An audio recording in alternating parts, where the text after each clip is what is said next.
महायुतीच्या सरकारचा उद्या शपथविधी होतोय, त्यावरूनच राजभवनमधील महायुतीच्या संयुक्त पत्रकार परिषदेमध्ये गमतीशीर किस्सा घडला। एकनाथ शिंदे उपमुख्यमंत्रीपदाची शपथ घेणार का असा प्रश्न पत्रकारांनी विचारला, त्यावर थोडा धीर धरा असं एकनाथ शिंदेंनी उत्तर दिलं। त्याच वेळी आपण तर शपथ घेणार आहोत असं अजित पवार म्हणाले।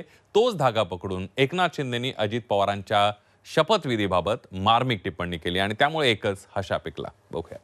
अरे भाई, दादा को अनुभव है, दोपहर शाम को भी लेने का और सुबह भी लेने का। महाराष्ट्रातल्या लाडक्या बहिणींचा भाऊ देवाभाऊंच्या नेतृत्वात महायुती सरकार शपथ घेत आहे। सरकारच्या या शपथविधीच्या निमित्तानं देवेंद्र फडणवीस आणि अजित पवार हे दुसऱ्यांदा एकत्र शपथ घेणार आहेत। यापूर्वी 2019 मध्ये फडणवीस आणि अजित पवारांनी मिळून सरकार स्थापन केलं होतं। ते सरकार अल्पायुषी ठरलं। अवघ्या 72 तास टिकलेल्या सरकारची आठवणही आज निघाली। राजभवनातल्या पत्रकार परिषदेत पत्रकारांनी एकनाथ शिंदेंना शपथविधी संदर्भात प्रश्न विचारला। त्यावर शिंदेंच्या उत्तराआधी अजित पवारांनी मी शपथ घेणार असल्याचं हजरजबाबी उत्तर दिलं। त्यावर शिंदेंनी अजितदादांना पहाटेच्या शपथविधीचा अनुभव असल्याची कोपरखळी लगावली। यावेळी पत्रकार परिषदेत एकच हशा पिकला।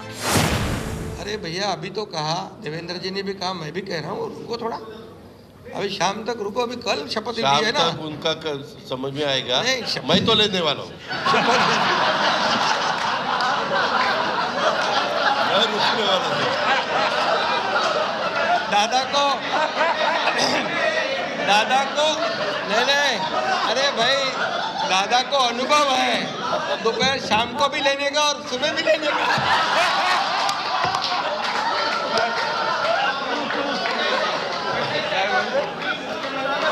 परंतु ऐका, पूर्वी आम्ही सकाळी दोघांनी घेतली होती, तो हे राहून गेलेलो होता। आता पुढे 5 वर्ष आता ठेवणार आहे।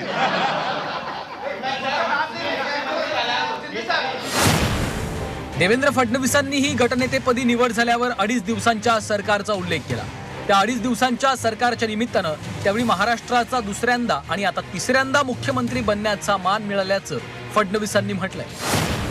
माझ्यासारख्या बूथचा कार्यकर्ता म्हणून ज्याने काम चालू केलंय, वरडाचा अध्यक्ष म्हणून काम चालू केलंय, अशा एका कार्यकर्त्याला या सर्वोच्च पदापर्यंत 3 वेळा माननीय मोदीजींनी या ठिकाणी बसवलं।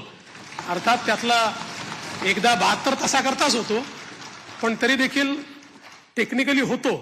त्याच्यामुळे 3 वेळा मला महाराष्ट्राच्या मुख्यमंत्री पदावर बसण्याचा मान सन्मान त्यांनी दिला। देवेंद्र फडणवीस आणि अजित पवारांच्या 2.5 दिवसांच्या सरकारवर खूपच टीका झाली। 72 तासांच्या सरकारचा हा निर्णय चुकल्याचं अनेकांनी सांगितलं, पण 2024 मध्ये मिळालेल्या यशामुळे अपयशाचा तो डाग आता पुसून निघालाय। ओम देशमुख, झी 24 तास, मुंबई।